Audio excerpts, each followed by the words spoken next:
For our Canadian lifters, pure passion, real results, what you put in your body should matter. Pure Vita Labs PVL supplements are clean, tested, and approved, powering athletes for over 25 years.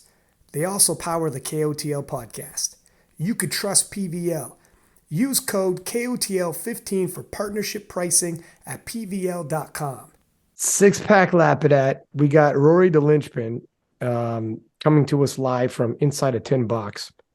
And Evie Corrigan, Sheffield champion. Holy shit, Evie. You came up. You surprised a lot of people talking to Eric Helms about your background story, seeing the road to Sheffield. It is a freaking phenomenal underdog story, an inspirational underdog story. And you got the drop on some people. Most people, I mean, it just showing up as a 52, let alone like for me, when I thought you were coming as a 52, I'm like, this could totally blow up in your face. And it could be one of those, like, how many times we've seen people do a cut and it doesn't go their way. On the flip side, Eric Helms, whom I know is close to you, American, but living in New Zealand's like, listen, she's got nothing to lose. Like, she's coming in, people have her pegged for 12th. And if it doesn't go well and she comes in 12th, oh, well. But if it goes well and it went well, and spoiler alert, you freaking won it. The thing is, too, when I'm doing the math in my head, Evie, you, as a 57, I get it, a small 57 at the Commonwealth, but a 57 no less, you're 4 kilos heavier. You did 468. You did 460 as a 52. Like, you lost 8 kilos on total when you lost 4 kilos on body weight. That usually isn't the math.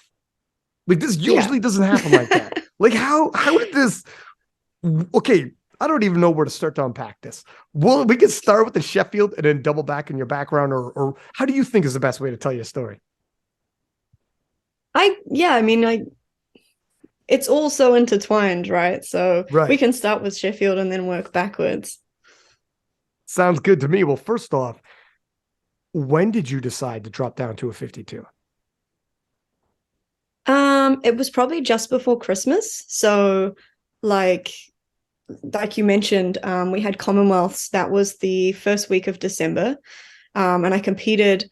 I actually weighed in like 55.9, but that was like breakfast the morning of, dinner the night before. So realistically, I was actually a little bit lighter than that. And went 9 for 9 and totaled 468. And I think after that performance, my coach messaged me and said, like, this is way better than we anticipated it to go. What do you think about going down to 52s? The thing is, are we freezing on you? Because you're kind of slowing down. It's a little bit frozen. That's okay. Sorry. As long as you can hear us, we're all good. We can continue. Okay. As long as we get the audio, it's all good. As long as my face isn't frozen all funny on your end. Like, one eye's closed, mouth is open, and you're like, okay, well, this is how I'm going to talk to him for the rest of the podcast. It'll be a little distracting. But well, first off, when you got that wild card invite, so it's through the regional, and the way Sheffield, just to rehash for everybody listening, the way Sheffield was inviting people, it was through the World Championships. You win worlds, you get 95% of the world record, you're in. There was wild cards on top of that they were giving to people through selection process, that they thought, okay, you'd be great. Like, for instance, Carlina from New Zealand held the world record, was not at the World Championships, but they thought it'd be very awkward to have Agatha and Jess battling to how much they could come within range of the world record, and the world record holder's not even there. That's an awkward conversation. So, of course, Carlina comes, and others like that. And then they also had regions. And this is where you came in, Amar came in, and Kyoto. And Kyoto, the week before, unofficially broke the world record at the Japanese Nationals. It just turned out to be a world-class lifter. And it was like, oh, wow, isn't that great? SBD, it could have went either way. He could have been an also ran. I'm just going to show up, take up a spot, not really be all that competitive and a threat for the world record. But the fact that he unofficially broke the total world record leading to Sheffield, wow, that really turned out great. SBD's like, I'm glad he developed into a full-fledged threat in the 6 kilo class. But your story, talk about a true life Rocky story where you're like coming in through the regionals. You came in through a regional wild card. So you're there to represent your region. And for you to show up like you did, it's such like and end up winning the whole thing against the best lifters in the world. Like, is this more than you would hope for? Is this like, when you got that wild card invite, what were your thoughts? Well, I mean, the same as like I said in the first time I got the invite, I was like, wow, this is a fluke, was how I felt. I was like, I've been given a gift. I'm so lucky to be invited. And the same this time around. I was like, I'm just happy to be a part of this, to be able to go. I'm just going to have a great time. I'm going to soak up like every minute of it because I might not ever be able to go again. But I guess on the flip side, like when my coach proposed going to 52s, like you said before, like there was nothing to lose. Like I might as well take that risk. And I spoke to Pete Spence about it actually and said like, oh, like, do I need to nominate a weight class? Like if I don't make weight, like what happens? And he said, yeah, you just weigh in whatever you weigh in on the day. So that at least meant that if I had not managed to make weight, I still could compete as a 57, albeit a really light 57 and probably have like a terrible day, but at least I would have been able to compete regardless. So like we kind of like had that assurance, which made it okay to take the risk. And I just felt like I wanted to prove that I was worthy of being invited. And I thought, you got to put everything on the line if you want to prove that you're worthy of being invited. Like I have to give it my absolute all. So that was what we decided to do. So Evie, after Commonwealth, you came in about 56 kilograms. That cutting wasn't the original plan at that point, was it? What was the original plan? So the original plan, I'd been dieting down after our nationals, which was August, planning to get to like 55 and a half by the end of the year. And then the plan was to eat in a surplus up to Sheffield. Just to try and get the absolute most out of my training. But it was that performance that was sort of the game changer. Like I was pretty much like one of the main people running the competition, sat my Cat 2 ref exam, reffing, coaching 3 of my own lifters that week, and then was like, hey, I'll just like go in and compete as well. And with all of that stress, like I still had a really good performance, managed like 8 kilos under my best total as a 57. I was like, oh, okay, like this is not bad given that I'm like 55 kilos at the time. Like maybe like I could survive this cut and maintain a lot of strength. And that worked out in my favor. How confident were you in this though? In this process, were you like, there's something like very inspirational. Listen, do you know the Rocky movie? I brought this up a bunch of times on the podcast, but have you seen Rocky? I haven't. Oh my God. Sorry. I haven't either. Oh, good. Oh, 2 daggers in my heart. But okay, guys. All right. You got some homework. Watch the Rocky movie. But exactly what he said was, I just want to prove that I belong. He was the last minute alternate to face the heavyweight champion of the world. And right leading into it, he's like, I don't know if I can win this, if I'm honest. I don't know if I'm on that level. I just want to prove that I belong in there, that this is just not a fluke, that that's good enough for me. And when you said that, when you were like leading into this, I'm coming through as a regional representation on the wild card. And I just want to prove that like I belong to be there, that I should be on that platform sharing this. That's good enough. Let's see what happens.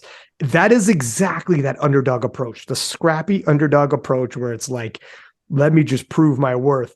But as you started getting closer and closer to the event, did at some point you start realizing, oh my God, if I hit the numbers I think I'm going to hit, I might put together the greatest 52 kilo total the world's ever seen and might win this.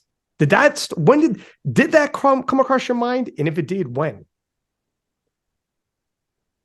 Not really. Not closer to the event. Like when Jason, my coach, proposed the idea to me, and it took quite a bit of convincing because I do not like dieting. I'm a girl who likes to eat. And the idea of dropping down was pretty unappealing to me, but he laid out the numbers. So he'd gone and worked out like all of the other lifters' best totals and their percentages over the world record, whether it was in comp or even like in the gym or whatever they'd posted up recently. And then he worked out like, even if I lost 15 kilos off my total, if I lost 10 kilos off my total, where that would put me and how competitive I could be. So he called it really, that was like, yeah, like mid-December, he put in exactly basically what we ended up doing last week, that I could win and that I could get the deadlift record and come first overall. And like, that was like, okay, cool. Like there's a good chance there, but we have no idea what anyone else is doing. Like, and people are not posting much about it. So it's really hard to know. We just said like, this is what we can do. Like, here's the things that are within our control. This is still the best option, regardless of what anyone else is doing. It's still the best option for me. It's going to put me in the best position to place. So yeah, we just went on with that. I mean, there was a point in my training where I'd totaled over the current world record. I think I hit like 442.5 that week in my singles. And I was like, okay, like I think we're in a pretty good position now. Like, and I actually messaged Rory maybe a couple of weeks out and I said, I'm pretty sure I can total 460. Like, I think I could get 460. So, like, you know how crazy that is as a 52? That's insane. 460 as a 52 is insane. It's such a weird position to be in, though, like coming down a weight class, because these are all numbers that you've hit before and that you've hit like way easier. So I think it messes with your perception a little bit because although it's a PB in that weight class, it doesn't feel like a new achievement in a sense. It actually helped you wrap your head around the numbers.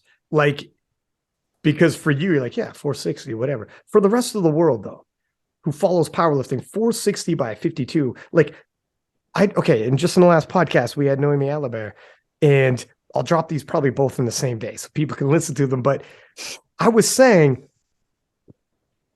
in the 52 kilo class, I mean, just at the world championships, if you were 420, that's an elite level 52 kilo total. 420. Evie, that's 40 kilos behind you. 40 kilos in the 52 class. Like 40 kilos in the 83s is a landslide victory. 40 kilos in the 52 is ridiculous. That is so far behind you. You're jogging another lap around them. You understand what I'm saying? Like, this is crazy. So when we're talking about what you achieved and you're like, yeah, I think I might have 460. That should be pretty good. It's like, no, that's fucking amazing. I can't wrap my head around it. Like, did you start getting it? When did you start getting excited about this? Well, I feel like I'm more excited about it than you are.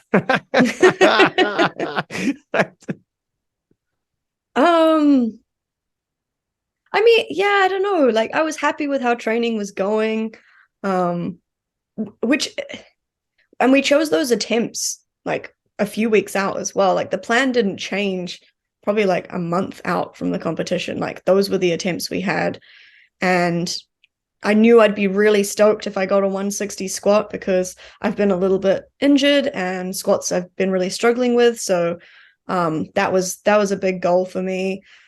I knew I'd be really stoked if I got a 202.5 deadlift because I was like, anything over 252, like that's mean. And I felt like we were on track for that. And then once the day actually started, I was like, oh yeah, this is going good. And I was just, I was having a really good time. I was really enjoying it. Well, let's talk about when you showed up at the event. First off, when I was at the hotel, I remember not like it fully dawning on me that the biggest powerlifting event ever was about to take place. Like, obviously, now we know like we had more people a half hour out waiting and just watching the clock ticking down, like thousands of people on that YouTube watching the clock tick down a half hour out. We had more people doing that than watched the Arnold Classic like a couple of weeks before. Like that's how already those numbers were beaten with the clock winding down, let alone when the competition started, let alone a week later. Within a week, it's over 250,000 people have already watched this event. And this is powerlifting. These aren't the numbers we're used to. But obviously when we're in the venue the day of, 2,000 people there, 2,000 people who flew. Some people bought plane tickets, flew in, hotel, purchased the ticket, sat down for this event. It was the wildest. But when I was there at the hotel, I remember thinking and telling some people, it doesn't seem real yet to me. It hasn't dawned on me yet what's about to happen. What were you like when you came in? And I know you went there early, which is good. But what was it like leading up to? I think when we first arrived in the UK, it was easy to just be excited and like not be that nervous because like it still felt kind of far away because we weren't there yet. And then the day we arrived at the hotel in Sheffield, and I walk through the doors and like right in front of me is Leah and Ben Escrow and like Taylor Atwood. And I was like, oh my gosh. Immediately nervous. I was like, oh my God, this is real. And like, these are the best in the sport. Like the people that I've followed I've followed their journeys through powerlifting and been in awe of them. And yeah, definitely like imposter syndrome. And then I think when I first saw Noémie as well, that made me super nervous. Really? Like how so? Just why do you think it made you nervous when you seen her? I think it just became like real, like I'm here and these are the people and they're like right in front of me now. And we're all in like a few days time about to like go head to head. And I'm about to go head to head, little old Evie from New Zealand to go head to head with the best in the world. The one who's picked 12th place. Like, yeah, it was daunting. But to be fair, the days we spent together there prior and like the kind of all the media stuff we had to do together and we were eating meals at the same time, I think that helped me to feel a little less nervous. Like I kind of got used to it and it was nice to just spend time with the other athletes. And even though like we all knew we were going, it was everyone against everyone, it kind of felt like we were a team going in. I don't know why. Like I just think the time that we had together beforehand made it feel like we were all in it together as well. Well, they knew exactly what you're going through because they're going through it as well. Ironically, even though you're competing against each other, nobody's going to fully understand this, like the significance of this event. Well, that's the second follow up to my question, but no one's going to fully understand the pressure it is for an athlete to perform in an event as significant as your fellow competitors. Ironically enough. Was it dawning on you yet, though? Like you knew, okay, this is insane level of competition. I mean, it was on the women's side. I think 8 people broke the total world record. It was just crazy what you guys did that day. But had it dawned on you yet that the event itself, not just the competition level, but the event itself was going to be that big? Because before I saw the venue, I'll be honest, it didn't dawn on me. It only dawned on me like literally the day of when that place packed up. And then I was like, oh, this is different. This is different. Yeah. The same as you, like, seeing the venue, I was like, okay, this is pretty big. Like, I wonder how many like seats they'll fill. Because I had no idea how many tickets they'd sold. So it wasn't really until we came up from the warm-up, because the warm-up rooms were down several floors below, so you couldn't really hear anything. And you come up and we're in the corridor around the back of the theater, and then you could hear it. and I was the first one out to lift, right? So and Joe Whiteley said to me, he was like, oh yeah, the clock's going to count down and then we're going to play a little video and then it'll be you. And I was like, okay, sweet. Like, he made it sound quite chill, but that what I've seen now of the video that they played, and I could like showed all the athletes, and then it said, are you ready? And big like writing on the screens. And it felt like a rock concert. Yeah. Like, I felt like a rock star about to walk out on stage. I could hear the crowd so loud, and I could see the glow sticks. Who gave them glow sticks? That's insane. And there's smoke. You were like a rock. There was smoke. Yes, the smoke machine, the screens behind us, the lights were very bright. Yeah, it was. I think I actually laughed like after walking out on stage. I was like, this is ridiculous. This is surreal. You were like, where's my mic? Because I'm gonna start singing. I feel like a rock star right now. Yeah, it was hard to actually like focus on lifting, because I mean, I feel like I've trained myself pretty good in like zoning out from stuff now, but that was like the next level challenge, like walking out and like you want to enjoy it, but you also need to focus on performing the lift. Yeah. And I know that like some of the other lifters said to me like that threw them off a bit. Like, it was, yeah, pretty intense, like the amount of people watching and how loud it was. And when you were leading up to this and you're seeing everybody else around, was it almost like you had a secret you hadn't told yet when you knew you thought you had about 460 in the bag? No, because you knew 460 is a gigantic, even though you've done 460 before as a 57, you knew what that meant as a 52. When you're at the table, you guys are all chummy, you're eating with all the other lifters, etc. In the back of your mind, are you telling yourself, these guys don't even know I got 460 in my back pocket, and they're going to find out in like 2 days. Like, even if you didn't think you were going to win, you probably were thinking 460 should get me pretty high up in those rankings. And there's going to be some chatter. Were you telling yourself there's going to be some talk about me on Sunday? Sort of. Like, I wasn't really thinking about what that total would lead to. Like, I was really just focused on achieving whatever was the most that I could achieve and leaving the outcome of that to, you know, whatever happens from that happens. There was definitely a part of me that was like, they don't know I'm going 52. And everyone has overlooked me up till now because they don't know that. But not in like a malicious way. Like, I didn't really think about it that much. I think I was more just like soaking up how crazy it was to be there among all of those people and to be one of the 12 that was selected. Well, okay, let me tell you what happened here. And then I want to ask Rory but okay, first let me tell you this story. So the day before, I'm doing some interviews with some of the athletes, and one of them was with Noémie Allabert and the French ladies. And I asked Noémie,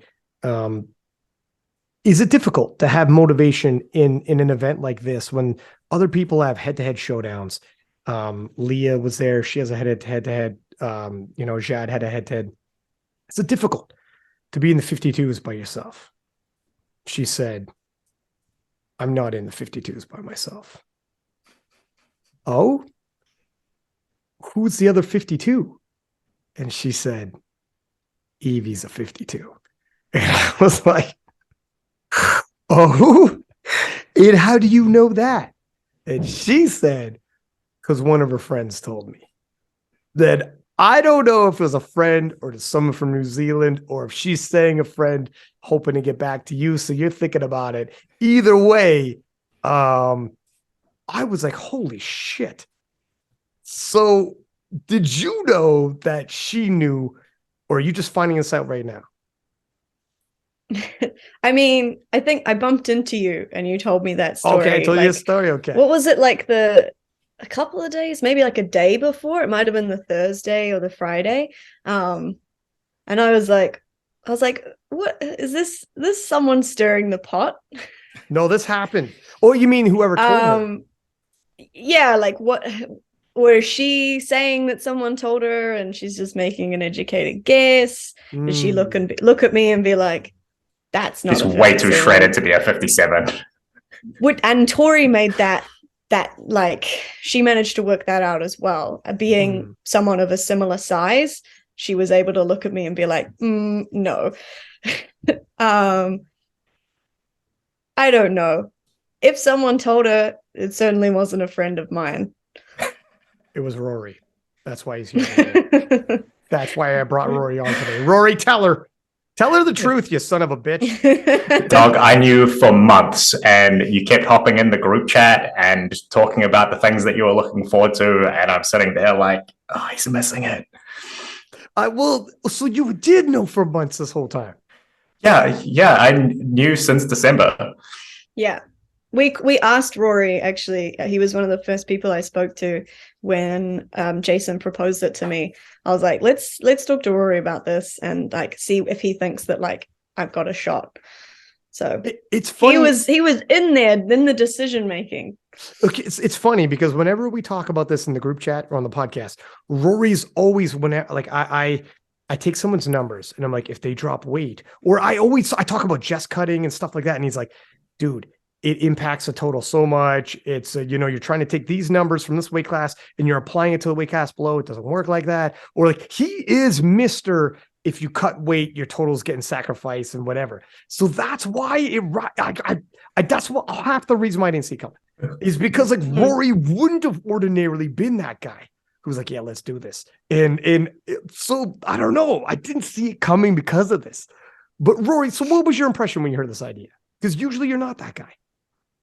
I mean, it still sacrificed some of Evie's total, right? She went, your best total at 57, Evie, was at 470? Is that right? 476. 476. Yeah, so you did sacrifice a little bit of your total. And actually, when you messaged me, the main thing that I was thinking about was like, yes, you would perform a lot better in the 52s, but like, I'd also seen how miserable you'd been dieting up until that point, and like you were clearly not stoked about the idea of going down. And I was like, yeah, it puts her in a really good position, but like, is she just gonna hate herself for the next like 3 or 4 months? So yeah. How bad was it, the dieting? Because dieting's not fun. And you were jacked. You were crazy ripped. Actually, like, so the first part of dieting that I did from like August to December and I got down to like 55, I did that by myself and that sucked. And I was very grumpy. But also I was under a lot of stress in that time as well because of Commonwealths, like organizing the event and like being injured.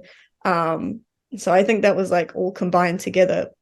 And then like from January onwards, Kedrick came on and helped me. And then from there, it was like a breeze, actually. Like it's been, the last couple months of it has been super chill. I actually ended up like lighter than I was supposed to be.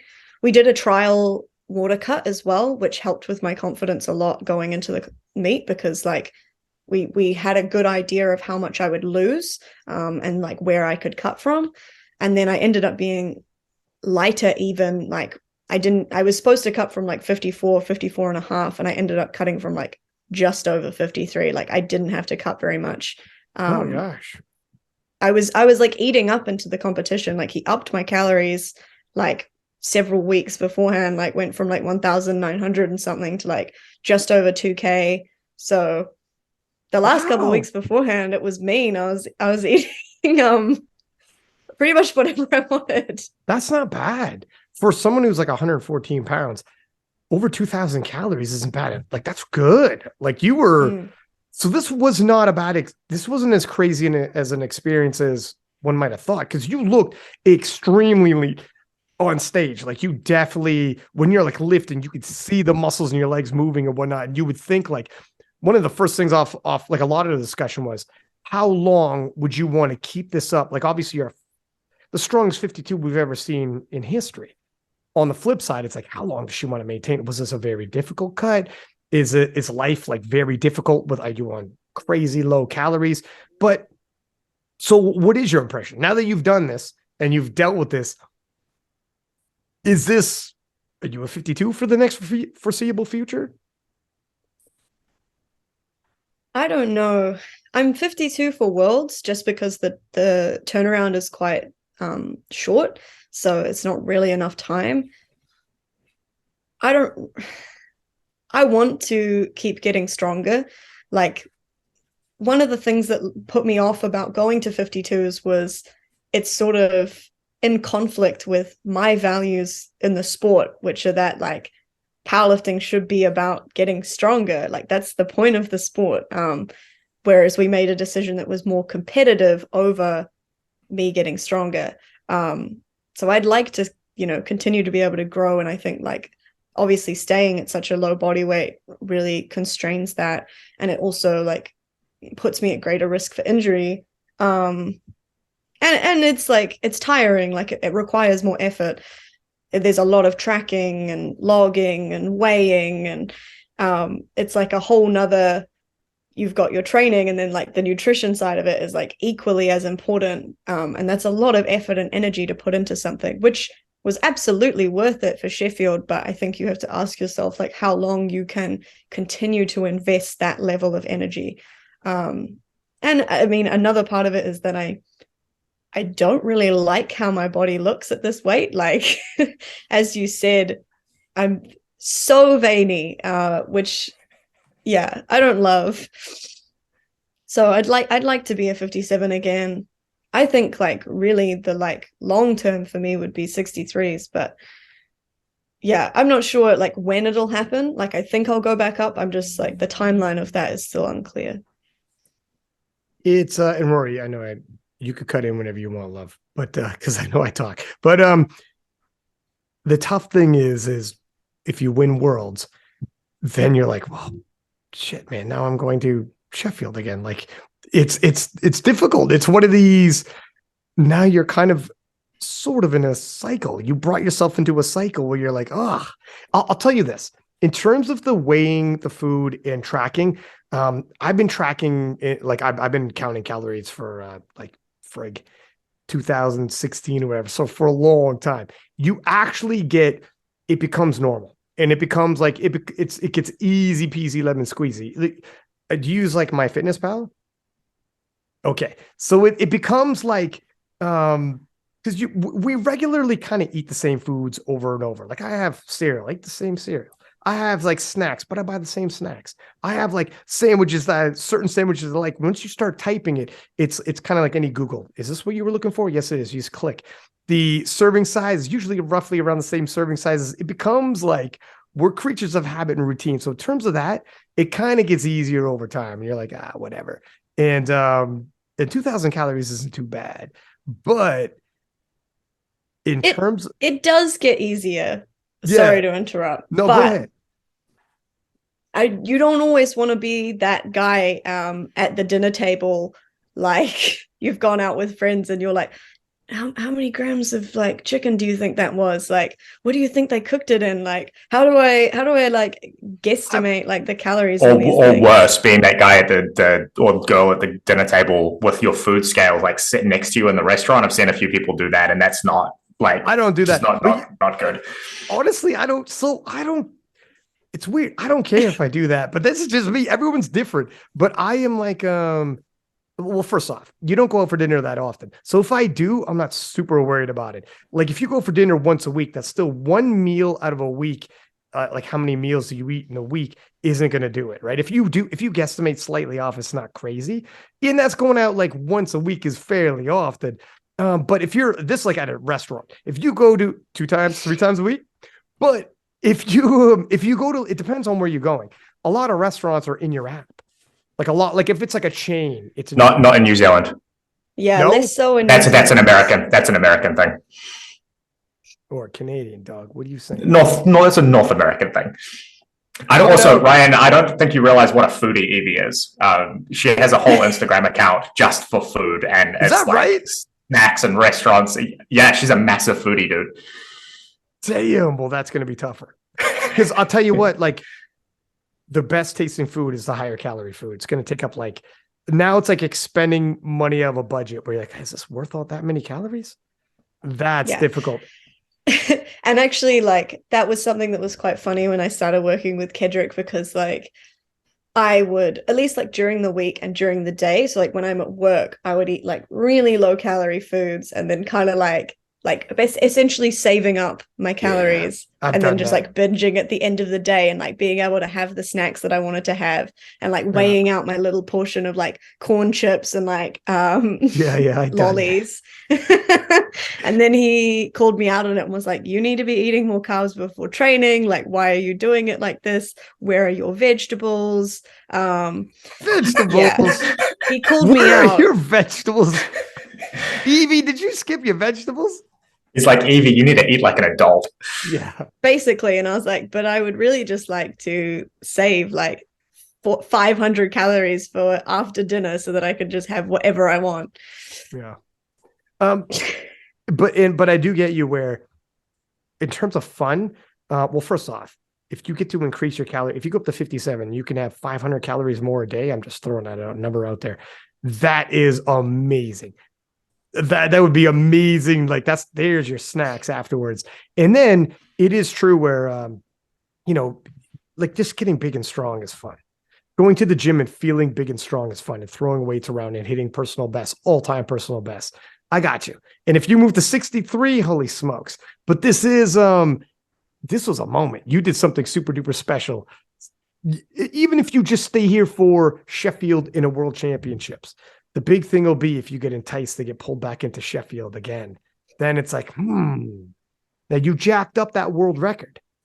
And if it's based on records, right? So it's kind of like, Well, because there was a part of me that was like, oh, one and done. Like this might be the only time. So I gotta go big. And then when they announced at the banquet, when Ben announced at the banquet that we would be invited back for next year, I was like, that's amazing. Actually, I cried. I was so excited. Like I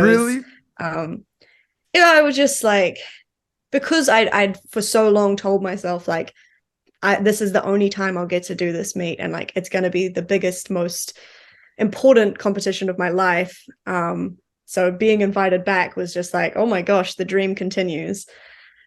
But then I was like, shit, that's going to be now you've jacked up the 52 kilo record. The 57 kilo record looks like it's under threat at the moment with Nat Richards and Judd Jacob, and like this, so see you in the 47 next.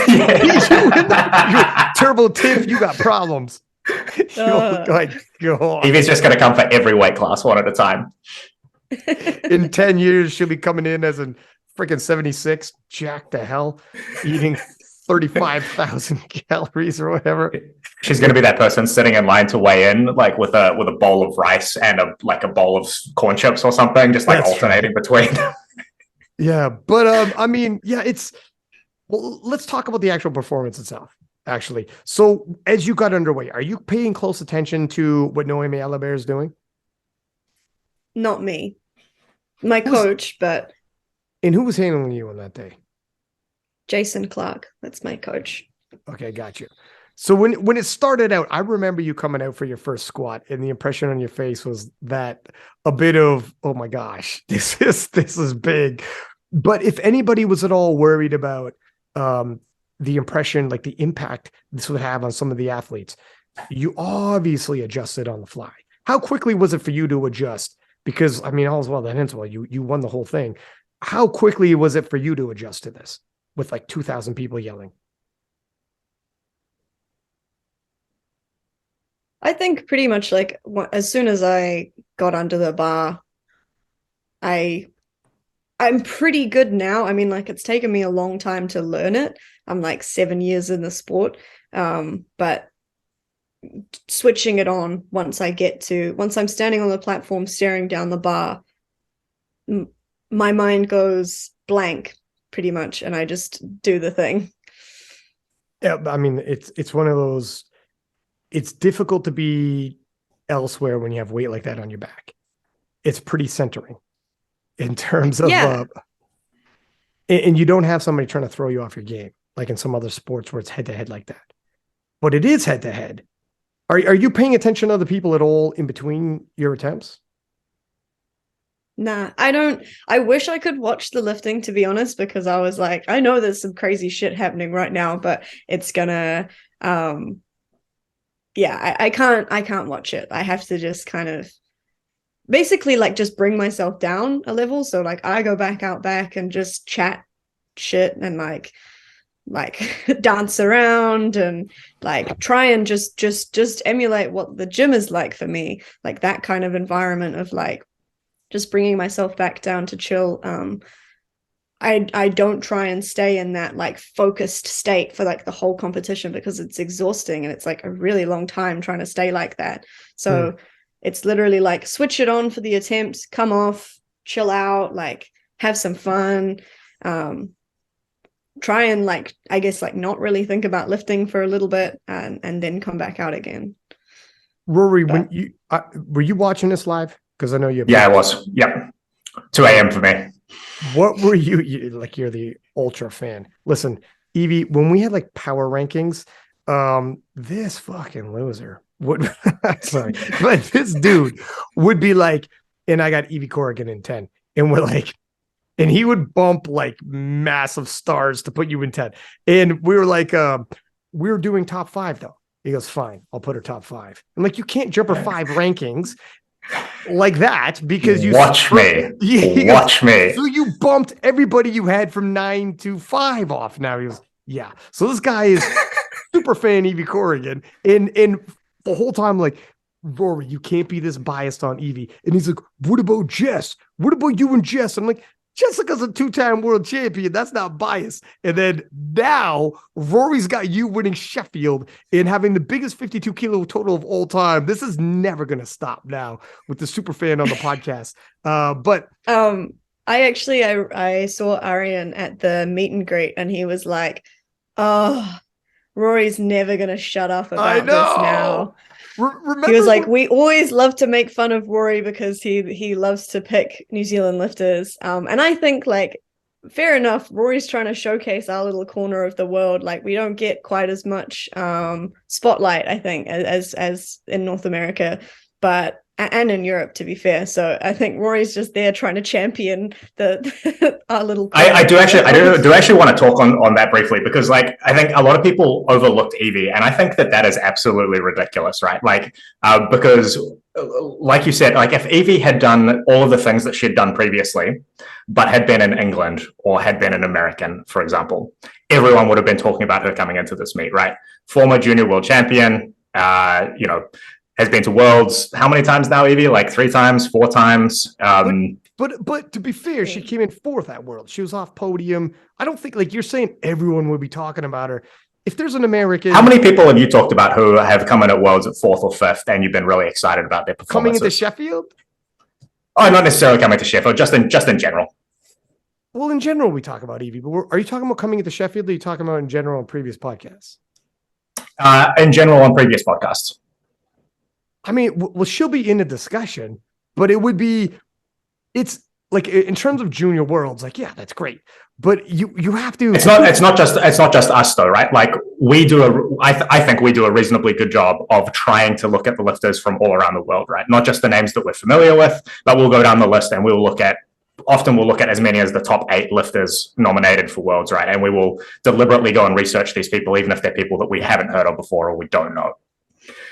If you look in general discourse online, there's like a handful of like, I guess, name brand lifters who get talked about all the time, right? And they're just in every conversation. You ask somebody who the best in the world is, and it's like, there's these 5 or 6 names that just come up again and again and again.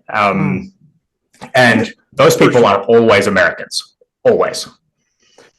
Well, or Leah. Leah has a pretty Americans or French.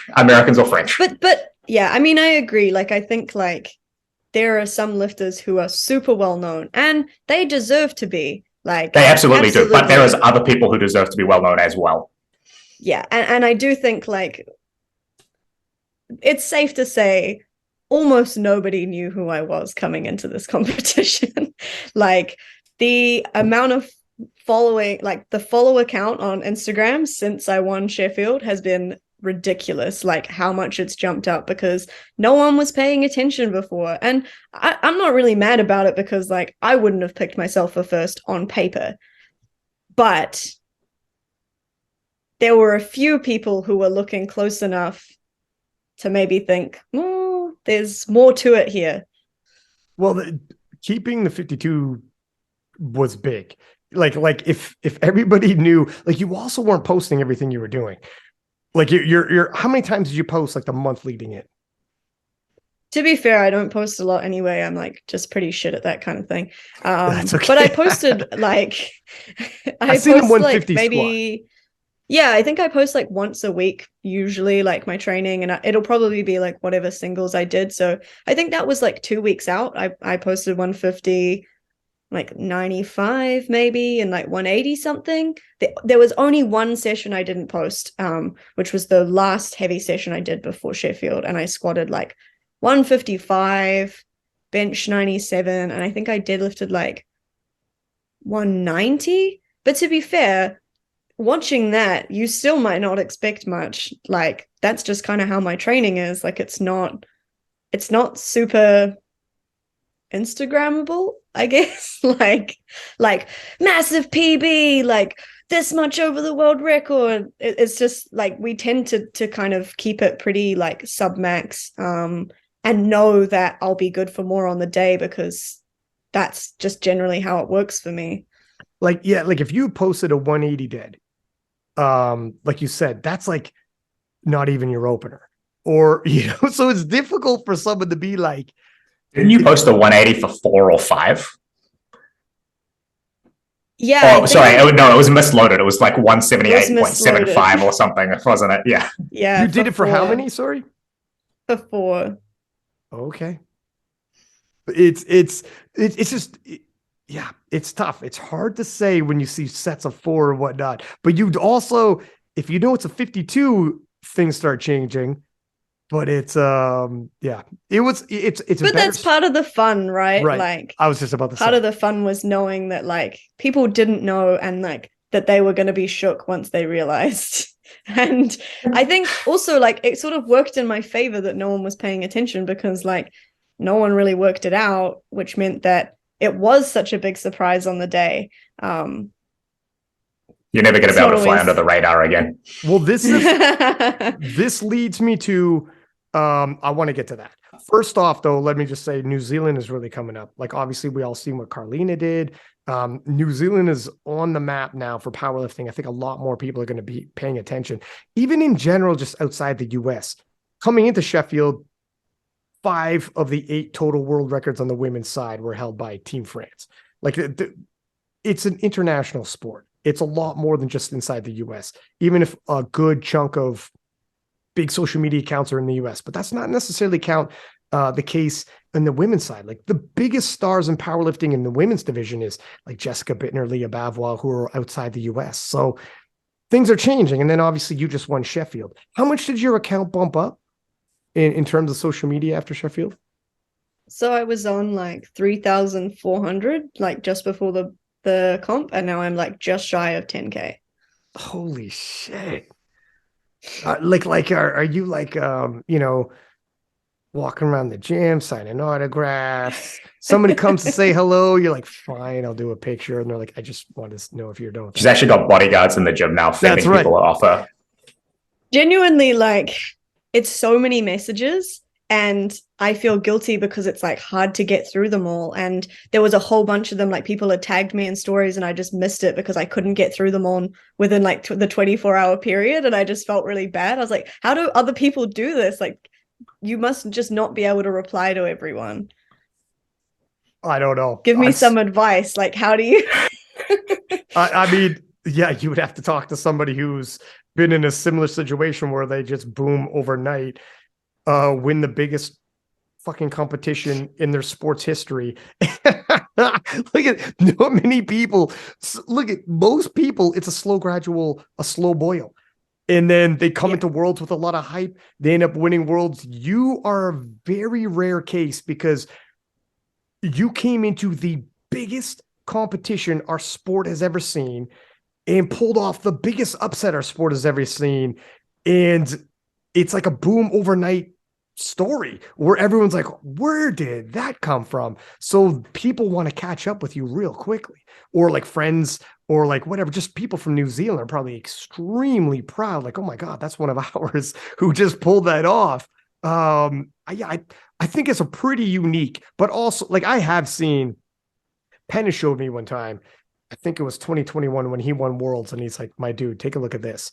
It's kind of similar where in France, they were dying for some people to start winning. And when people started winning, it's, you know, their Instagram gets flooded. And he showed me his message requests, and it was insane. He was scrolling and it's insane. Like he's like, I'm never going to get through all these. He'll try. But I don't know, to your point, is that what yours looks like? Is it just like ridiculous? I've gotten through it now, but it took so long. Did you? And the message requests. Yeah, I just scrolling, just full of.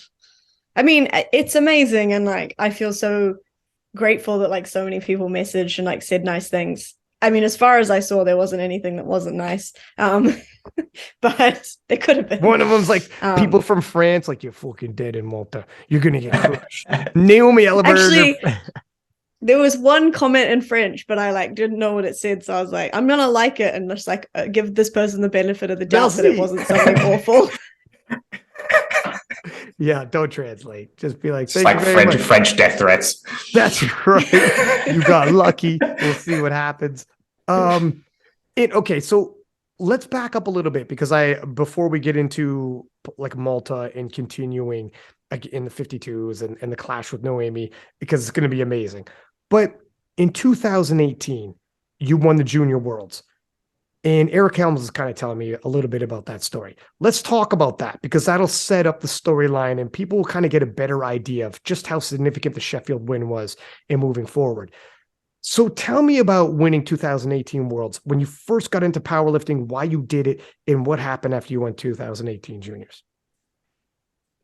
So I started lifting in 2016, and I was introduced to it by my sister. She just thought that I would be good at it, and that was kind of like the first sport I'd ever really done. Like before that, I was doing yoga and acro yoga, which is like partner acrobatic stuff. Oh so my God. Very, very far away from powerlifting. And I just happened to be like quite naturally strong, particularly in my upper body to begin with. And I just did it because like it was fun, and I liked improving each week, and I liked the thrill of competition and like, you know, walking out in front of people and like doing this big heavy thing. And yeah, like each comp was just so exciting. So I competed like 5 times in 1 year. And then going to Worlds, sort of a similar story to this, but not like quite as much of an upset. But I went in nominated 6th for Junior Worlds, and I didn't really expect to win it. I think my coach at the time was like pretty confident in what I was able to do, and I ended up winning. And that was like similarly like quite an upset, because I kind of came out of nowhere. I'd only been lifting for a couple of years at that point. But it really shook me, because suddenly I'd achieved this like this great thing, this like really high level. And after that, I felt like there was this pressure to maintain that, and also to prove that it wasn't like a fluke, like it wasn't a one-off. And I just got lucky. So it really changed like pretty much overnight my relationship with the sport. I went from being someone who was just doing it because it was fun and I liked it and I liked improving, to, oh my gosh, here's this pressure now to continue to perform at this high level and prove that I'm still that lifter. And so like the first comp after Worlds in 2018 was our nationals in 2018. And it was probably, in terms of like my experience of the competition and like how I felt during it, worst comp ever. Had an awful time. I was so nervous. I couldn't sit down. I was just pacing the whole time. I'd put a whole bunch of pressure on myself to achieve like a certain number. I said like, I have to total 400. I have to hit 500 Wilks, because this was back in the day of Wilks points. Or like, I'm not keeping up. I'm not keeping on track. I'm not staying at the level that I need to be at. And it just sucked. Like, I think I got 395 and I was really disappointed with myself, which is silly because it was still like a 10 kilo PB on Worlds, which was like not that long before. But I just was unable to kind of, I'd shifted the focus to this like outcome instead of like focusing on just like me getting better, and like completely sort of messed up my relationship with it. So from that point, I mean, again, like going into Worlds the following year, I put a lot of pressure on myself. Like, okay, I've won now as a junior. I need to win again to show that I'm worthy of like whatever. But yeah, I came second, and like it was a pretty bad meet for me. I think I went like 5 from 9, and I didn't have a great time doing it. Like, I didn't enjoy the day either. And then that made me not really like competing because I used to get so nervous, and it made it really hard to perform well because I was so nervous. So I used to just quite consistently fail like third squats. Well, let me ask second you real, squats. Let me ask you real quick, because like, first off, I love that you're going through the timeline and we're about to enter into COVID and whatnot, but why do you think you felt the pressure? Why do you think you felt like, why did that happen? What was the pressure that you felt? I think it was self-inflicted. Like, I told myself that other people wouldn't support me or wouldn't be impressed with me if I didn't continue to maintain this level of performance. But actually, I think that was just how I felt. Like, I felt like, well, I can't go down from here now. Like, I've reached this peak, and like I have to stay up because everything else is a drop. And I think even a couple of years later, I still wondered if I'd like peaked too soon. Like, I'd achieved this thing, and maybe that was the best I was ever going to be. And like my time in sort of the heights of powerlifting at that highest level, maybe that was over for me, which now I think was just really the wrong perspective. I just had the wrong idea about it. I was focused so much on that, achieving those outcomes like world championship, world record, and not just focusing on being better and getting stronger. Mm. And were you worried about like letting people down if you didn't succeed at that? Like, so I understand about, it's tough if you ever tell yourself like, man, I've already peaked and it's over. It's like peaking in high school.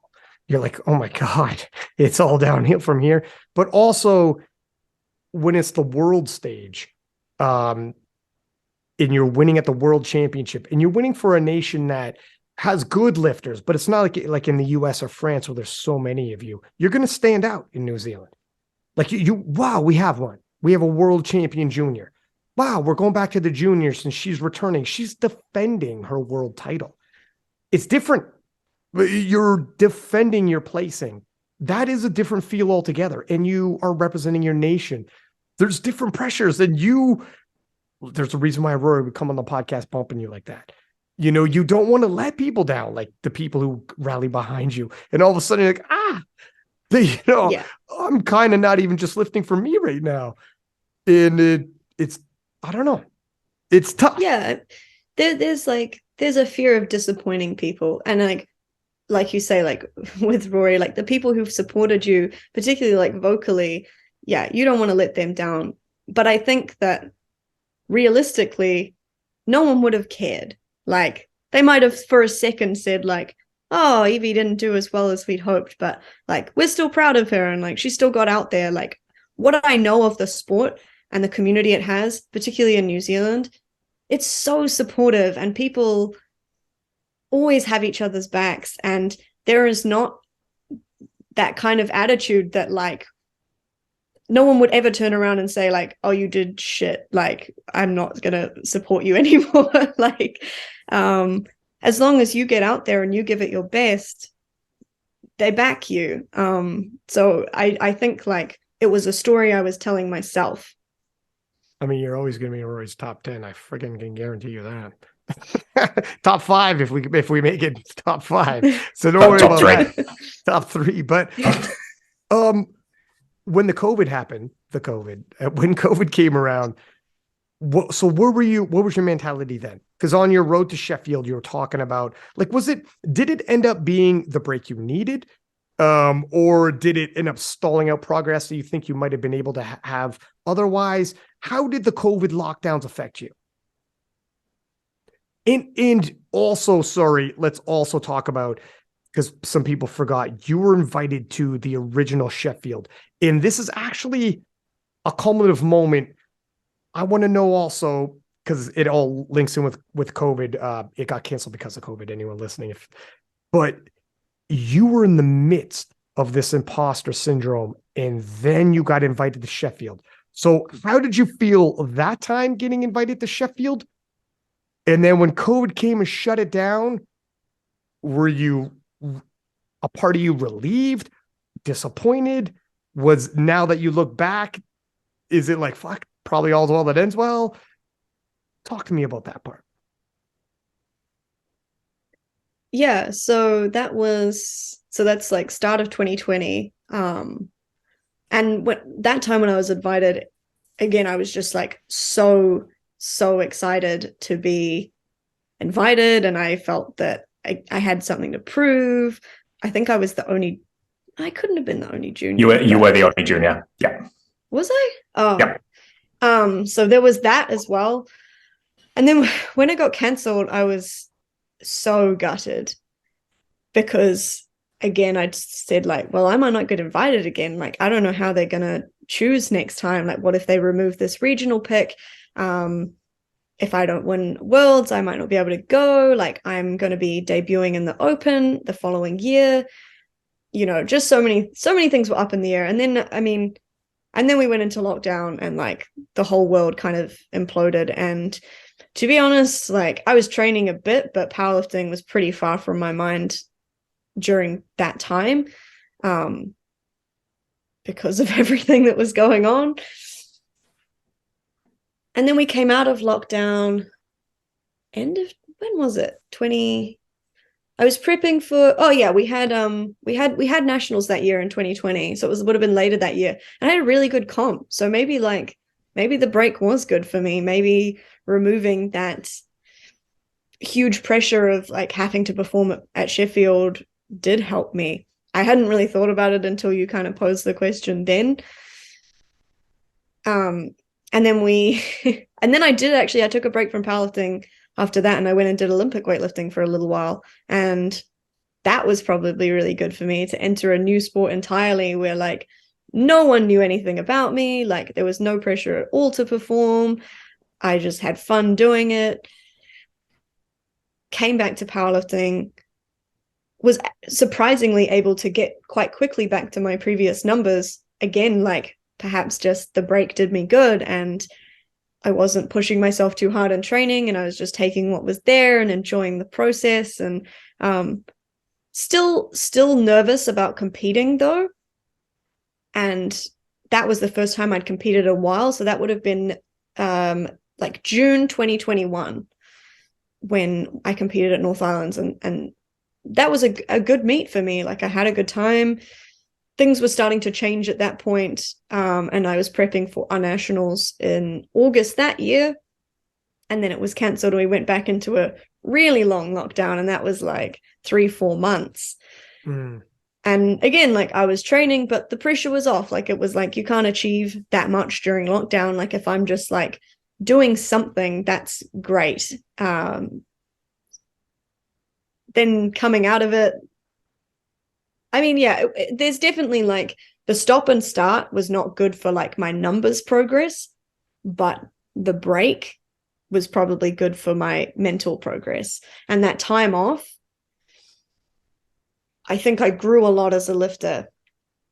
And then the first comp I did after that big lockdown was Worlds last year, 2022. So I hadn't competed for a year at that point, and I was still pretty nervous, but I think I'd removed a lot of the pressure from myself at that point. And I was stoked to come fourth. Like, I was like, I think I can show that I'm good enough to be among these lifters. Let me ask you real quick before we move forward, because now we're getting close into Sheffield. We know right after that you would get the invite. But how do you think your experience would have been if the original Sheffield in 2020 would have happened. You're a junior, you had a disappointing junior worlds, and your mental state wasn't where it is now. You know, how do you think you would have done? If it let's physically, where do you think you would have placed? And how do you think mentally it would have impacted you? And do you think looking back, maybe it's because we know you ended up coming back? Like, obviously, we know you ended up coming to Sheffield and doing what you did. Do you think it's better this way? Or, yeah. I think I can for sure say I would not have had a performance as good as this. Like, yeah, that I can quite confidently say. I think I would have had less fun as well. Like, I think I would have been way more nervous, and probably messed up some of my lifts because of those nerves, which was like kind of a pattern for me. Yeah, probably wouldn't have done as well. Probably would have become, I mean, I think like they were scoring it differently last time. It was like IPF points. It was IPF points. So yeah, I think I was like already ranked like close to last. And I think that's probably how it would have gone. And do you think not having experienced that was better or worse? Do you think, like, looking back now, and I mean just in terms not only for yourself in development, because let's say you show up and let's say maybe you had an experience like you had at Worlds 2019. If you bring that with you forward, I mean, it's just something else that weighs on you. Or even just telling your story. Do you think coming back from that would have been even better story? Or do you think, you know what, leaving that off the page and me coming out of nowhere for the 2023 Sheffield and doing it like this, where nobody knows me really, the rest of the world. How are your thoughts about it when you think about it now and look back? I think either way, I feel like it would have still led to this outcome. If I had gone and not had a great time, I would have learned from it. And I mean, it would be a painful lesson that was very public. So I'm kind of grateful that it maybe didn't go that way. But yeah, I think either way, like, it was probably for the best for me. Like, I almost wasn't ready.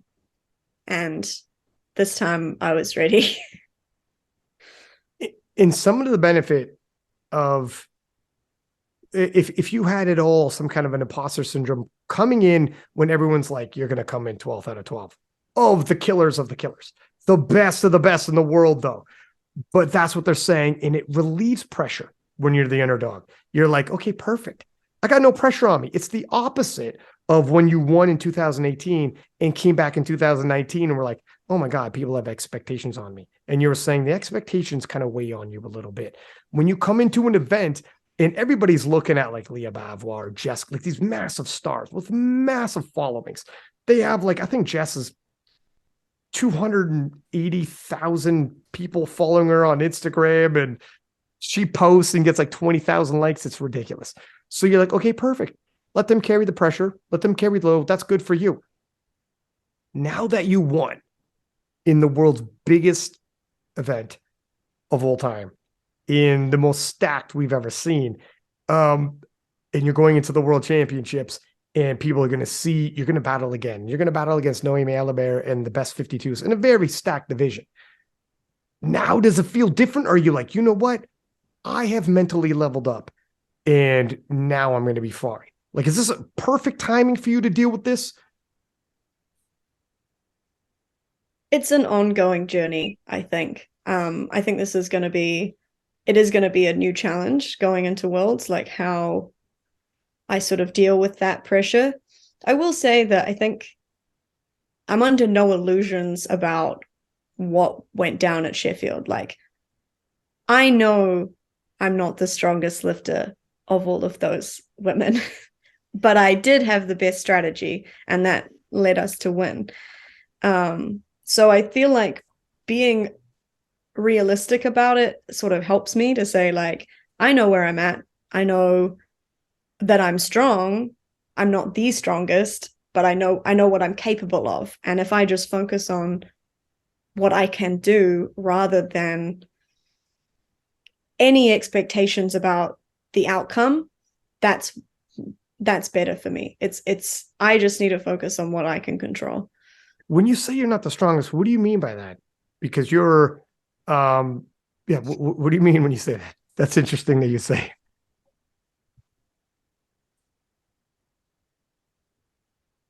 I mean, I might be the strongest 52, I guess, like based on the total, but I think in comparison to the other lifters, you've got multiple world champions, world record holders in multiple weight classes even. And if we compare on coefficients, which that always kind of like has some drawbacks, like I know that there are stronger lifters. It's I got you. You mean like in terms of like first off resumes, like Jess has been a world champion twice over. Noémie's been a champion twice over. So you're kind of like, look, I'm a little fresh here at winning these major tournaments. It's been a week. It's been 1 week since I won a major tournament of this stature. Like that, like resume wise, you mean? Resume and compared on like GL points or dots or literally any points you want to use, like I'm still not number one. Where do you rank in those? God, you gotta be I think high. it's Rory, top 20, I think, but it's gotta be. Rory's gonna pull this up because Noémie was rather high. The thing is too, when you're looking at those, it depends on what coefficient you want to use. And I don't know how much stock we put in some of those, but it's, I mean, that's up for debate. And there's a lot of people out there debating it. 11th. If for in which, the women? For which in the formula? woman. Sorry, that's using good lift points. Try dots for me. I want to take a look at that. Yep. And if it's higher, let's use that, right? Maybe. Yeah, sure. And if we got to go to old Wilkes, we use the Wilkes. We're going to find a formula that you're highest ranked, and that's going in your bio. I'll just stick to Sheffield champion. That's right. That's right. Keep Sheffield champion. And I don't think it gets better. It gets. That's also 11th. Just outside the top 10. But coefficients are. I mean, that's awesome. Let's be honest. Like, I'm like beyond stoked with that. Is that only tested, Rory? That's only IPF. It's just so crazy to me. You wouldn't have cracked the top 10. 460 as a 52 is insane. How is that outside the top 10 in just the IPF, not even USCPL? But the world records are not evenly distributed, right? Like there's some world records that are sort of disproportionately high and some that are sort of disproportionately low. And so in a competition like Sheffield, where it's your placing relative to the world record, that can change it a lot, which is part of why Evie and Jason's strategy was so good, right? Like they noticed that the 52 record was relatively low and so went for that rather than chasing the relatively high 57 kilo record. Yeah, absolutely. That's it. Like we saw that and exploited it, and it played out in my favor. But like I'm under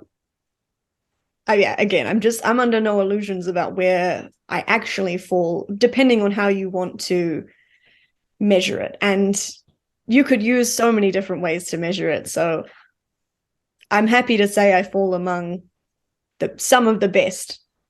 Well, I mean, when you're talking about like your weight class, the 52s, you are the strongest of all time, right?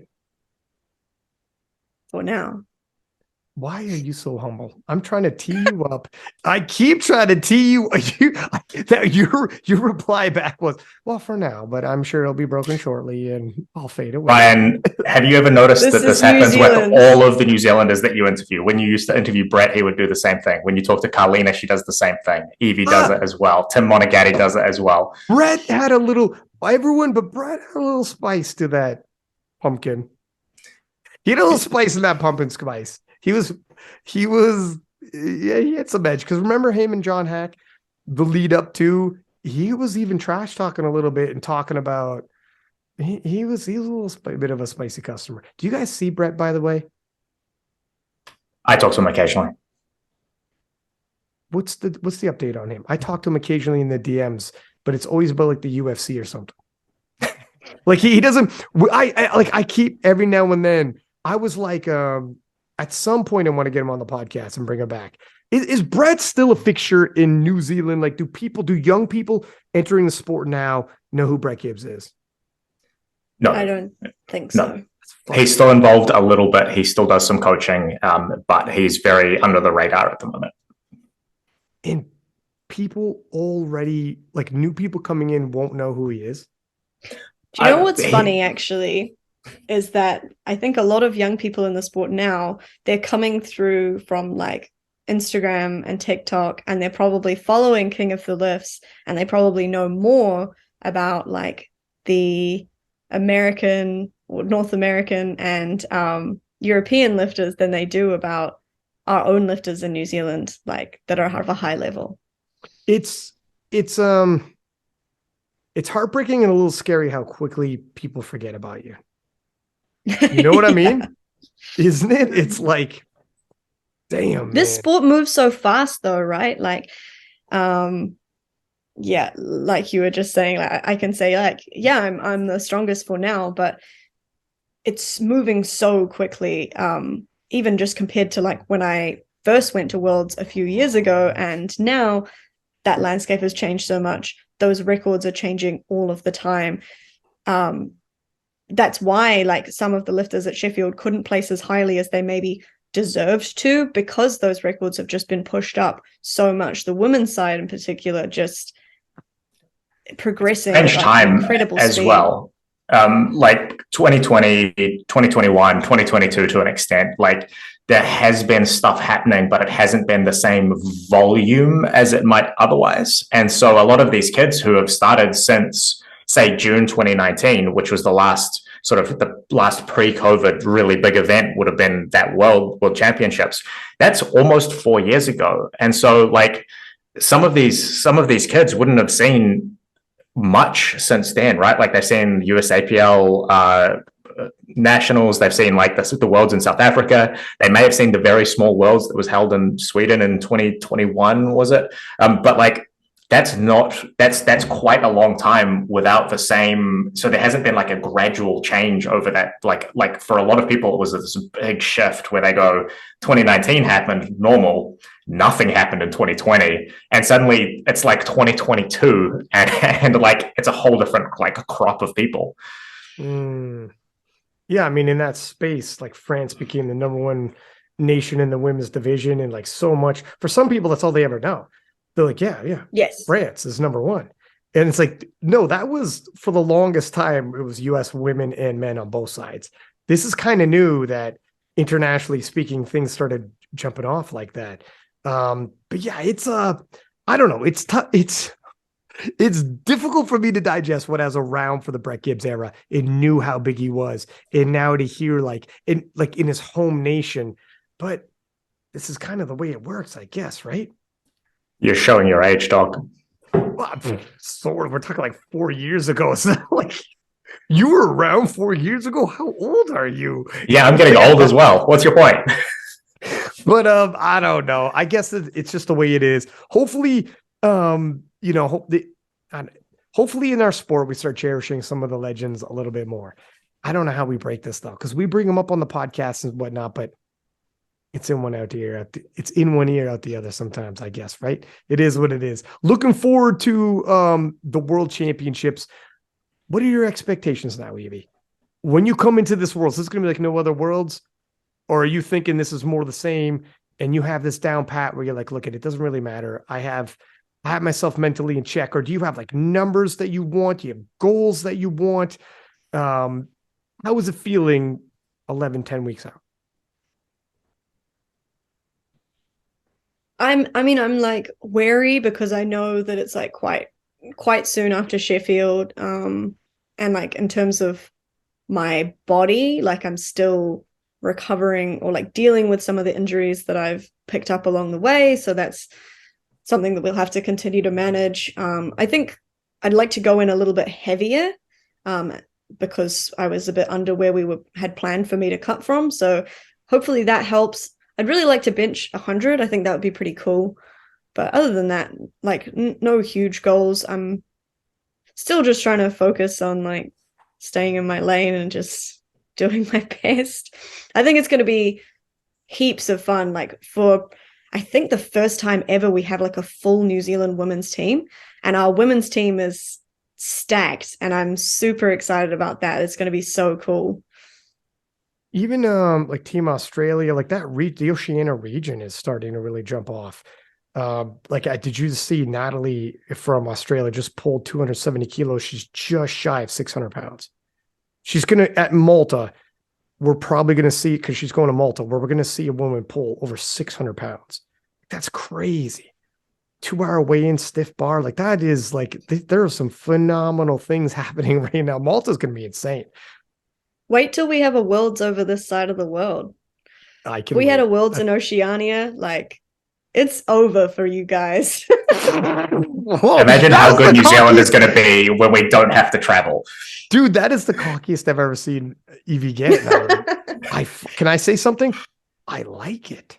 That was it is over for you guys. That's the only soundbite I got out of this. For you, I got to use that and splice it. You're just going to play that over and over That's again. Right. That's right. Be like, what did he ask her when she said that? But it is true. You guys have to travel like crazy. I mean, bringing Brett back up, he won the world championships in Canada. The trip over from New Zealand to Canada is going to be ridiculous. Are you guys actually putting in bids for world championships? Please tell me no. New Zealand would be amazing to visit, but it would be hell to travel. Although it looks like a freaking paradise.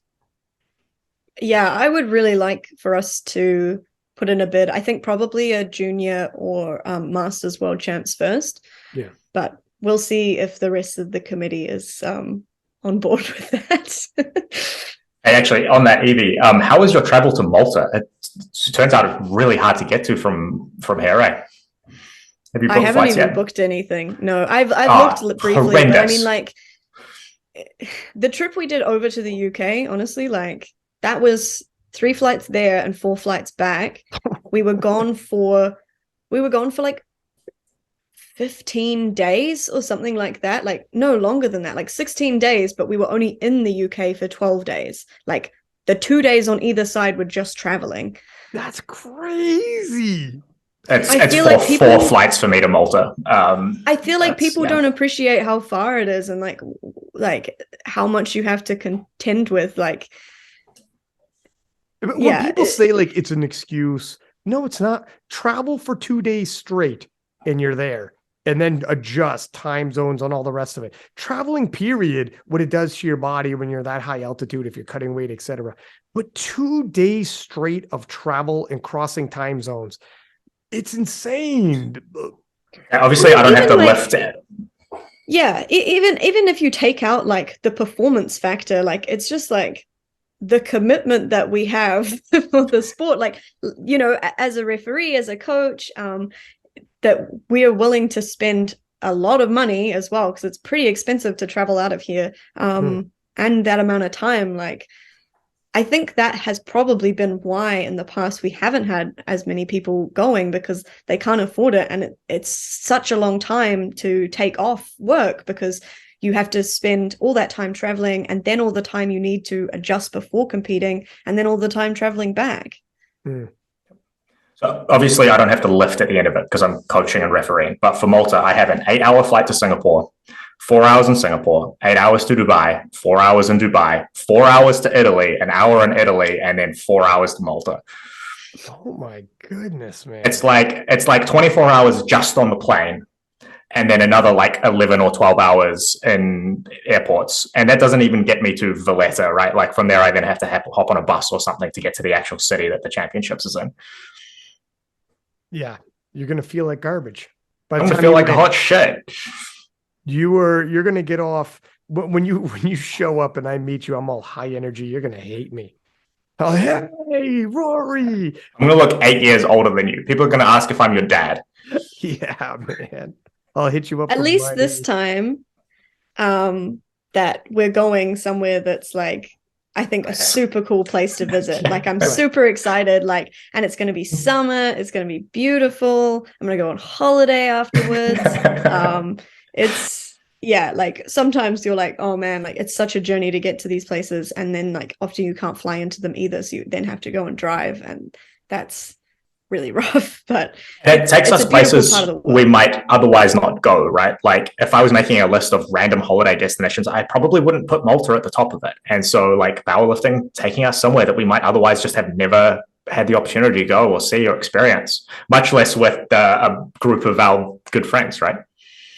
I'm a history nerd, and for me to be in a place where like the Roman Empire stood, and we're going to see some, monuments and all the, like, I'm so into this Malta trip, and the weather's going to be beautiful, the location and everything. I'm super duper stoked, and this World Championships is stacked in all these divisions, so I can't wait to watch them too. And there's, in the middle of the tournament, a day off. Everybody gets a day off. Which is all of the lifters get a day off. So the lifters who were the first half can straight up party, first off. You know what I'm saying? I'm not above that. And then the lifters, even the lifters who still have to lift, at least they have the day off and go out and hang out. So it's not, I think it's a great idea to move that to the middle. And then people could just have to, like, people start breaking off into groups and going into excursions and start like doing touristy things together. But yeah, Rory, do you want to do the name game? I got a couple names I'm going to toss out. If you got some names you could think of as well, Rory, while I'm tossing mine out. And we'll play a little thing we like to call the name game. This is just where you want to get your sound bites in, isn't it, Ryan? I'm trying to get some sound bites out of Evie. Sorry, I'm bad at that. Evie, you've done even good. When You're SPD do their filming, I'm like, long ass answers. Long ass answers, but it's good storytelling. It's good. Well, first off, you don't have to. So you could just either, if I say one name, you could literally give one word or 2 words or a story or go on.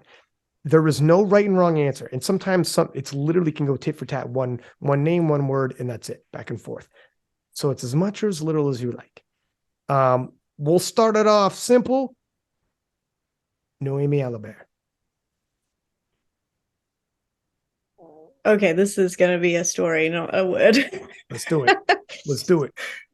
I have so much admiration for her, and I'm going to like embarrass myself by telling you this, but the way that she squats is so impressive to me that, and I posted about this a little while back. I said that I imagine that I'm someone who's a really good squatter when I'm squatting, to try and like help me like pretend that I'm good at squatting, basically, because I have like a very janky looking squat. I don't really have the leverages for it, but I imagine that I'm Noémie when I squat. Oh my God. Did you do that before you moved down to 52 and faced her? Yeah. Oh, no, wow. no. I mean, like during this whole prep, that was the person that I like picture in my head when I'm like, okay, like squat like Noémie, like pretend that I have those kinds of leverages and like and also like I have so much admiration because she's such a fighter, and yeah, she's so scrappy. I just think it's amazing. Were you doing that though before this prep? Not the like imagining thing. I was just like trying to squat. Because it would be amazing if you were, and then your coach says we're going to 52, and you're like, oh my God, am I going to face off with the woman I admire and pretend I am in training? The woman I've been pretending to be for months. That would be. See, I'm gonna regret saying that. Like, that's why I was queuing you up. Listen, I'm giving you softballs here. Work with me, kid. Work with me. No, I'm joking. All right. Plune Deckers. Again, like the 52s is full of like just Killers. Not scary, yeah, but like they're Monsters. Fighters. Yeah. Like they are kind of intimidating. They're like just so much. It's like almost like the smaller the lifter gets, the more like grit they've got. Did you watch the European Championship? No. Okay. I watched the 52s at Worlds last year. And I mean, without ever thinking that I would ever go back to 52, but I was like, man, this is pretty tight. Like they're all kind of taking records off of each other and pushing each other for placings. How about New Zealand's own Megan Lee Smith?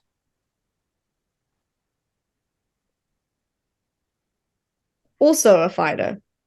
That lift at Worlds last year that she fought so hard for, and then it got overturned and it would have put her in second place and she ended up in fifth, and she was just crushed by it. But she's so hard on herself, like, and I think sometimes that affects her performance, because she was like, oh, I've let you all down, like you came and watched me and like I didn't like get the lift. And I was like, hey, you fought so hard for it, like I'm impressed. Like, it doesn't matter what came out of it, like you gave it your absolute all. Jad Jacob. She's like the nicest person. We swapped t-shirts. Did you? She's so sweet. And she's so young. Man, she's so good and she's so young. Joy Namani. Joy and I are more similar than I realized when we were competing at Sheffield. Like, she has a kind of a similar approach. Like, she's pretty chill out back. I think she's just there to have a good time. She doesn't take herself too seriously. So it was quite cool to see that. And we shared a platform warming up as well. Brett Gibbs. Comeback? What's that, sorry? Comeback, maybe? Oh, shit, don't. It would be nice to see. I think, me. like, yeah, it would be nice to see him around a bit more in the sport. Like, I think he is, like you say, like he's such a piece of the amazing history of the IPF and also of New Zealand powerlifting. Like, it would be of huge value to younger lifters, I think, to have him around. Yeah, even as, if not in a lifting capacity, but I think, like, from when I talk to him in the DMs, it's difficult for him.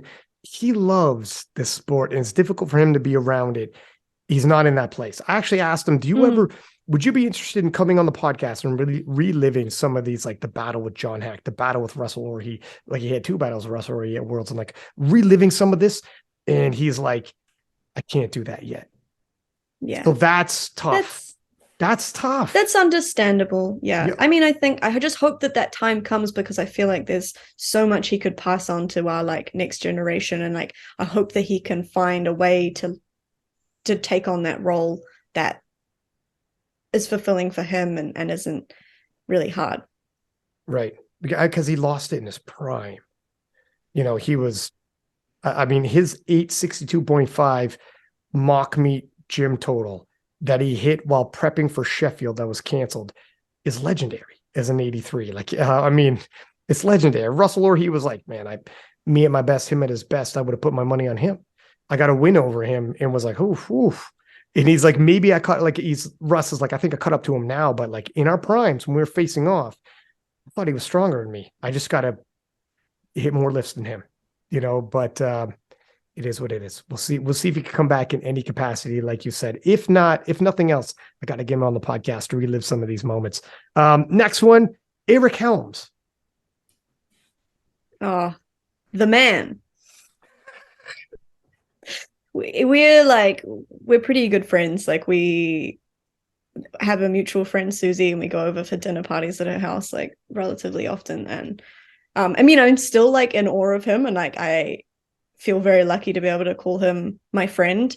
But also he's like just the silliest guy, and it's so funny like to see, like, he's incredibly like renowned and like one of the smartest people I know, and also just loves to make like silly jokes and like rude jokes and like but tell us a few that he said. But he was actually one of the first people I saw after finding out I won, and like I was so shocked, and I thought Kedrick told me, and I thought he was joking, and I was like, that's not funny to like say that, and then he wasn't, and then I was like so in shock, and Eric started crying and I started crying. God, what a Friggin' baby.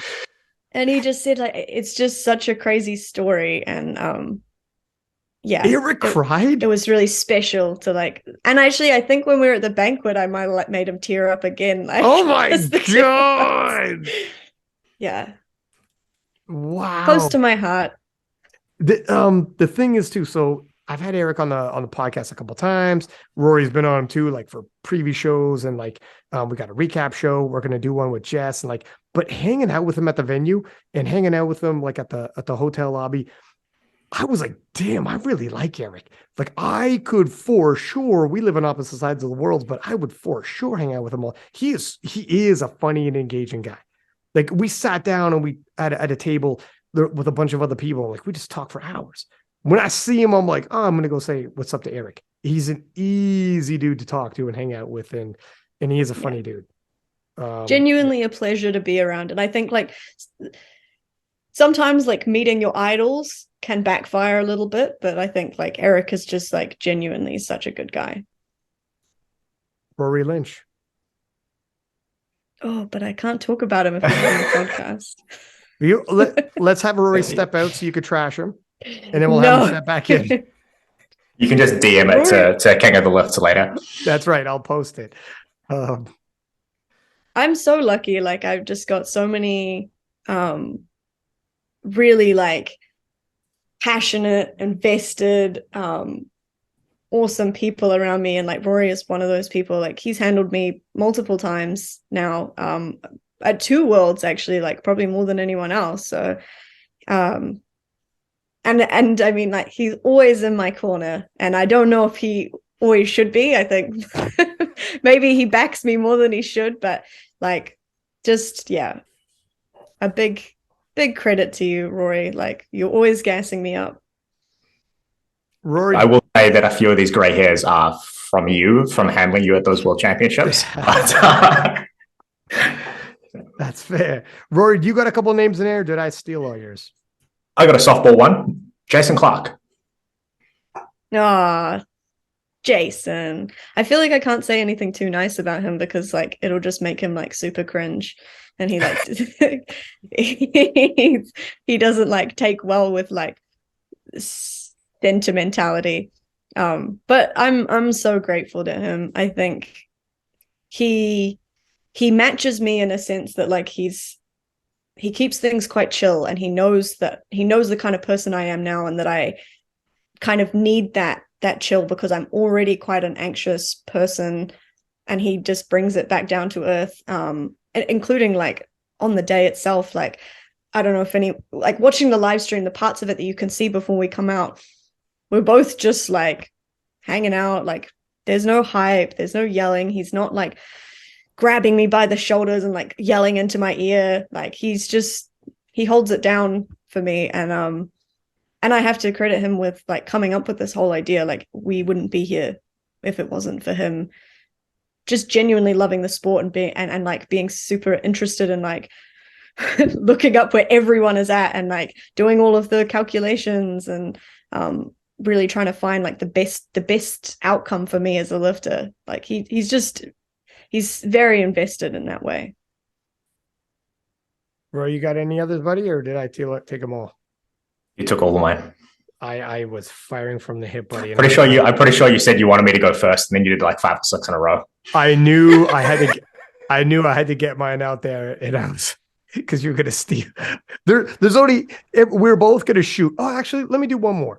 Turbo Tiff. Again, so young, so strong. Like, where is she gonna go from here? I think that both for her and Jad, you know, like, because they're so new in the sport, I think they'll have an arc, not similar to mine, like in terms of like the outcomes of like, obviously already she's won like twice, but I think in terms of like learning more about yourself and like how to handle yourself and like deal with the nerves on the day and like get the most out of yourself in a performance. Like, I feel like the more you compete, the more you learn that, and the better you get at executing on competition day. And I feel like she's already like a superstar and a champion, and that part of it is only going to get better. That skill is only going to improve. Yeah, like Turbo Tiff, when I talk, she did 428.5, which is for the 47 is ridiculous. Like nobody's close to her in the 47 kilo class. 428.5 is insane. And I talked to her, and this is at Sheffield. I'm talking to her afterwards, and she's like so upset and disappointed. And I'm like, Turbo, it's you and then everybody else right now. Like it is absolutely. Initially, we were all like crazy. It was crazy when people were over 400 kilos in the 47 kilo class. For you to be doing, you're like beating yourself up because you didn't go in the 430s. And it's like, you have no idea how special you are. Like this is, it is insane to everybody else. And she's like, oh, thank you, Ryan. And I'm like, this isn't just me saying this. Like, this is what everybody's thinking, by the way. But I think you're right. Like so much pressure on herself, eh? Like, and a lot of those lifters do. And I suppose like you could say like, oh, that's the champion mindset or whatever. But I don't think it is. Like, I think that when you can move away from that and celebrate your wins and work on your losses, it just puts you in better stead to continue to grow and not burn out. Yeah, and she'll, I think she'll develop, like as an athlete and mature as an athlete. And I mean, she's already crushing it, but their schedule is also crazy. Well, she did a Q&A and she's competing like 6 to 7 times a year. It was nuts. She does girl power, Europeans, worlds, Sheffield, silent worker. And like, how many is that off that I just rattled off? Like she does so many. And I'm like, like you can't PR all those times. You're going to have off days or just, you're going to have to treat some like a heavy singles day. And some of them you're going to crush and some of them you don't. And you really got to start picking and choosing. And when she first came in as a 47, she was like underweight, small, eating into it, whatever. Now you're weightlifting, you're packing on more and more muscle from weightlifting. And she's cutting more and more. Like eventually she might be a 52. Who knows? At some point she might. And then that's when you start getting more. She's so young, right? Like I think that you should always enter the sport and expect to grow into it. Like you should be looking to put on more muscle and to like continue to move up into higher weight classes. That unless you're me and you end up going back down. But I think generally speaking, like, yeah, go with it, grow, get bigger, get stronger, put more kilos on your total. Don't constrain yourself because you have this expectation about like hitting a certain number in a certain weight class. Who's the queen of powerlifting right now?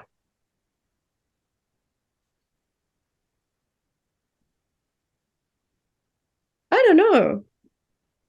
Depends who your faves are. Is it Evie Corrigan? It's Evie Corrigan. Maybe for the next like couple of weeks. Maybe for a couple of weeks. Maybe at least until Malta. Is it Evie? You got the biggest win. Yeah, for now. That a girl. All right. I like it. Let's go. You had to like squeeze it out of me. Admit it. I had to hit you with like 3, put you on the spot and not let you off it. Just give it to me. Come on. Tell me it's Evie Corrigan. All right, cool. Thank you. I think Rory, do you have any extra questions, sir? No. We're all good. Evie, do you do coaching? Yeah. Okay. How do people reach you for that? Just through Instagram. And they can message me. Actually, now I do have a quick question here. What is more satisfying for you? And maybe it's different because it could be duality, but in terms of coaching and being an athlete, it's a tough question.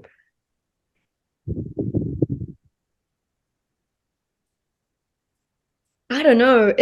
To be fair, it's like similarly nerve-wracking, but when it comes to coaching, you don't have that much control. Like you're trying to help this person steer towards the right direction, but it's really up to them if they follow that or not and like how it goes. But you're so invested in it. So I don't know which one I like more, but I'd like to do more coaching. I mean, it's still like just a little side thing for me. I have a main job. So, but I like coaching beginners more than, anyone else because it's so fun seeing them like just start out in the sport.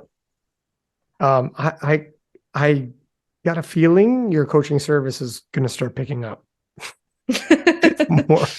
I think if that's what you want to lean into and you're interested in it, keep doing what you're doing, and that'll probably pick up. Listen, I honestly like I have a finger in every pie when it comes to powerlifting, like, and I want to do all of them more.